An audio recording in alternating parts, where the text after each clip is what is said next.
কুত্তা বিলাই গরু ছাগল সবগুলোকে মানুষ করতে পারবেন, কিন্তু জামাতিদের আপনি মানুষ করতে পারবেন না। নবীন পাঞ্জাবির যে মালিক, তার সাথে দোকানদারদের সমস্যা, দাম কম বেশি তাদের সমস্যা। সেইখানে এই দেখেন, এই জামাতি সে প্রধানমন্ত্রীর নামটা ঢুকাইছে। ও যে প্রধানমন্ত্রীর নামটা ঢুকাইছে, কোনো প্রমাণ দিছে? কোনো প্রমাণ দিছে? কোনো ডকুমেন্ট ছাড়া একটা বক্তব্য দিয়ে দিছে, তার উপর দায় দিয়ে দিছে। তো এইরকম। তো এখন প্রশ্ন হলো, সে বলছিল বাংলাদেশে থাকলে তাকে হাদির মতো গুলি খাইয়ে মরতে হবে। আমার প্রশ্ন হলো, হাদির মতো গুলি খাইয়ে মরবে সেই যুক্তি দিয়া সে বাংলাদেশ ছেড়ে চলে গেছে, তাহলে এখন বাংলাদেশে আবার আসবে কেন? আবার ব্যবসা করবে কেন? জিজ্ঞাসা করতেছি।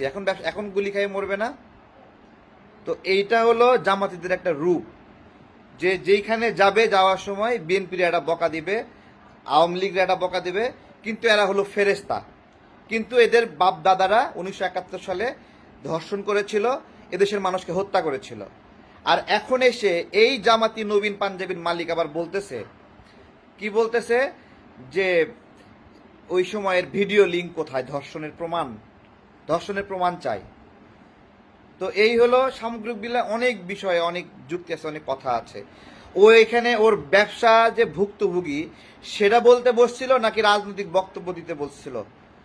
আপনাদেরকে জিজ্ঞাসা করি। দেখেন, ওর পুরা বক্তব্যের মধ্যে কয়টা রাজনৈতিক বক্তব্য আর কয়টা ওর ব্যবসার বক্তব্য। দেখেন, আবার শেষে যায় বলছে সে রাজনীতি করে না, রাজনীতি করলে এরকম হইতো না। চিন্তা করেন। এই জন্য বলতেছি যে কুত্তা বিলাই গরু ছাগলকে মানুষ করতে পারবেন, কিন্তু জামাতিদের কোনো মানুষ করতে পারবেন না। যেই জামাতি বলে যে 1971 সালে ধর্ষণের ভিডিও লিঙ্ক লাগবে, ওর তো এদেশে ব্যবসা করার অধিকার আছে কিনা বাংলাদেশের নাগরিকদেরকে আমি জিজ্ঞাসা করছি। এই যে আগে থেকে দেশ থেকে চলে যাবে, তার প্রমাণ তো তার অগ্রিম ভিসা টিকিট রেডি করা। ইনস্ট্যান্ট রেডি করার কোনো সুযোগ নাই যারা বিদেশে যাওয়া আসি করেন। আর এই যে ঈদের আগে ঠিক একটা কিনলে 4টা ফ্রি, একটা কিনলে 3টা ফ্রি, এটা তো স্টক ক্লিয়ারেন্স একটা প্রক্রিয়া।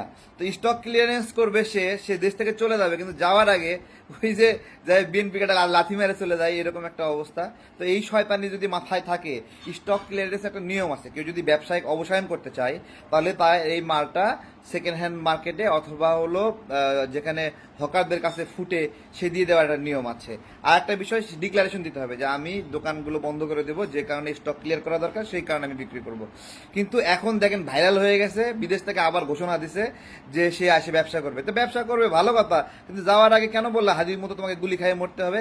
দেশের পরিস্থিতি এতই খারাপ হয়ে গেছে যে প্রতিদিন হাদিরা মরে। সে হাদির মতো মরতে চায় না, সেজন্য দেশ থেকে চলে গেছে।